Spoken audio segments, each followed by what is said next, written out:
Welcome to an FPL video. I've activated my wildcard and I've been dropped in away for 2 weeks. And I've finally come to a conclusion. So this is my Game Week 4 wildcard team.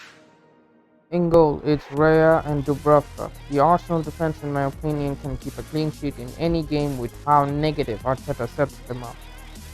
The defense is his priority, so I wanted a keeper who I have no problem trusting even in the most difficult of fixtures. And Dubravka is the only playing 4 million keeper who will come handy for bench boost in game week 8. For the defense, I've spread the money around quite evenly. Tennessee is the most popular defender that's been transferred in. Bournemouth have shown they can keep clean sheets even with their departures, and he's a DEFCON monster as well. Van de Ven is here as my only Spurs player. Even though the prospect of owning GW4 is exciting, he's a new player in the Prem who might need time to adjust, and Frank is making Spurs play more defensive this year. Munoz is the best defender to bring in this week, as he has Sunderland at home and Palace intend to keep more clean sheets anyway rather than scoring goals. It's a tough call between him and Lacroix, but Munoz just edges it because of his attacking threat. Chalobah as my Chelsea defense cover. I don't have Sanchez and Cucurella is out of my reach. To be fair, Chalobah has started all the games so far and gets way more depth than Cucurella. With all the injuries, he should be nailed. And finally, it's Anderson, another DEFCON monster who has a good fixture this week. He's more of a short-term pick. In the midfield, I've lined up with Salah because he's the most nailed Liverpool attacker at the moment. Gakpo to double up on the Liverpool attack. I might shed tears if he scores and I don't have him in my final team when I wanted him for 2 weeks. Paqueta is considered the baby Bruno, with him playing the number 10 role, has high DEFCON potential, taking the odd set piece and being on 10.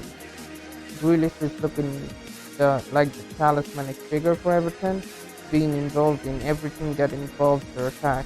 He's creating the most chances and gets DEFCON.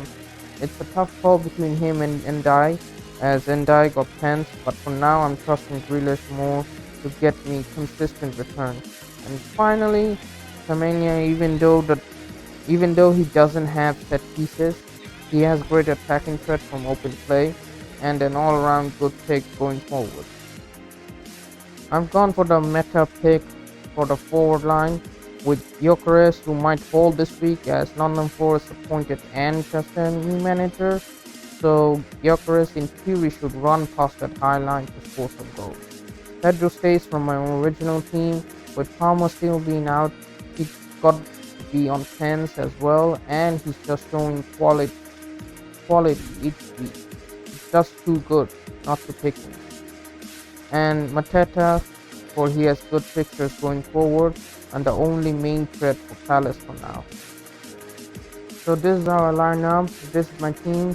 Captain Salah, obviously, and the benching might be a little bit different before the deadline, like Chalobah not in the lineup, and instead I could pick like Van de Ven or Tennessee ago, and Paqueta might come in instead of Grealish, but I don't think I'll do that.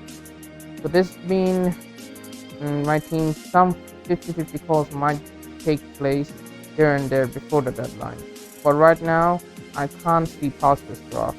It has everything I want. The season has been tough for me to start with. I've got to make it right with this wildcard. Otherwise, it's all over for me this season. So thanks for watching and good luck.